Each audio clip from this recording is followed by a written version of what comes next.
Hello there.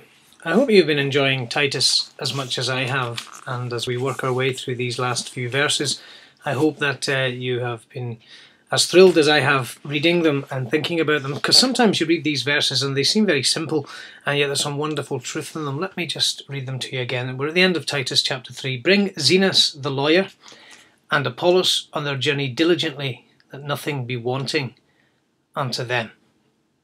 Now here's a lovely thing. The Apostle Paul is looking for two friends to come. We've been thinking about Titus. We don't know how long he was in Crete.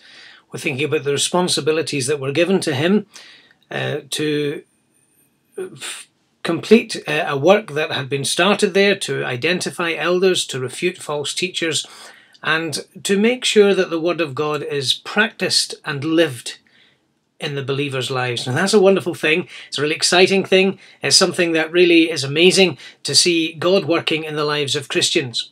And so we've had this, it's a short epistle, but there's a lot in those chapters 1, 2 and 3 of Titus. But as Paul draws his thoughts to conclusion here as he's writing to Titus, he says to him, now do your best to bring Zenas the lawyer. The idea is do it fast. There are times in life when there are urgent needs and there are things that really would like to see happen quickly. Well, I'm a bit like that anyway, and I get frustrated when things don't, and they don't always work the way we'd like them to. But Paul is saying to Titus, he said, bring them, and bring them speedily. But here's an interesting thing, just a little aside. He says, bring Zenas, the lawyer. Now, those of you that are Christians, you will know that often there is an aspersion cast against Christianity that it's for those who are unintelligent, it's for those who are uneducated, it's for those who accept things without thinking, it's for the thoughtless, it's for people who don't process information or come to conclusions after deep thought. But here's a man who's a lawyer. Now that's interesting, and he's a Christian, and Paul's looking for him, and he would need him, and he would need his company. And now you think through the scriptures, can we think of any other people like that? Well, we can think of men who worked in royal palaces in certain situations. We can go into the Old Testament, see men who worked in high political office, such as Daniel and Joseph. We can move into the New Testament records of the life of Christ and see a man like Luke, who was a physician. He was a doctor. And we can read Luke addressing his friend, who he calls the most excellent Theophilus. Now, whether he's a man of high rank or not, it would be kind of feel as if that might be the case. But here are people of high standing. Now, 1 Corinthians chapter 1 teaches, excuse me, that that's not the norm.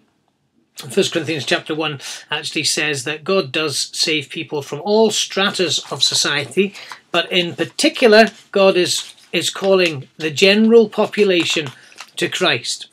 And you know the verse, I'm trying to look it up here, but I try and quote it. He says, not many noble. He's talking about, those people who got saved, and he talks about God has chosen what is foolish in the world to shame the wise, and he's chosen what is low and despised in the world, the things that are not, to bring to nothing the things that are.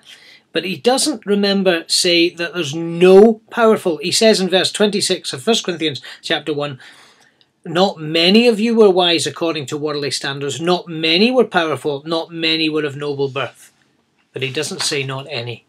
And here's an example of one that God has called and saved. I presume Zenas is a saved man. I can't be categoric about that, but of course, or dogmatic about that. But he says, bring Zenas the lawyer and Apollos. Now, Apollos is this other brother that some people had tried to create a division between him and the Apostle Paul. You read about that in 1 Corinthians in chapters 1 and 2, and you'll see there that there's a party spirit, but no, not in Paul's mind. Paul says, bring Apollos. So here are men, one who's a professional man, one who's a servant of God. Paul is wanting their company. That's a good thing, isn't it? Paul wants them to come. He wants them. And Paul says to Titus, he says, listen, just do your best. That's all you can do, by the way. As you serve God, you do what you can. Sometimes we run out of time. Sometimes we run out of energy. Sometimes we run out of resources. God says, as Paul says, do your best to bring him. And he says the other thing is try and make sure that they have what they need. See that they lack nothing. Now, God is very good in that sense. God provides for our needs, and there are many of God's servants many across the world doing different work for God, not all, in what people would generally call a full-time Christian ministry, but we know this, that God provides for the needs of his people.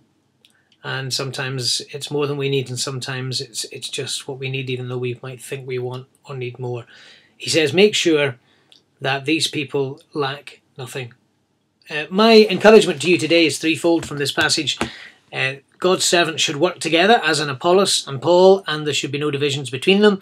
There are high and low ranking Christians, if you can put it in those terms, in social terms. The lawyer, he's a Christian in terms of Paul needs him. As far as I can see, he's a believer, and at the very least, he's a man who's sympathetic to Christian things. And the third thing is provide for the needs of God's people as they seek to serve him or travel or go to help other of God's people. You see, what Titus would do would facilitate Zenas and Apollos being able to go and help the Apostle Paul. And we all play our part in providing for the work of God and helping those who are involved in it. Thank you again so much for listening to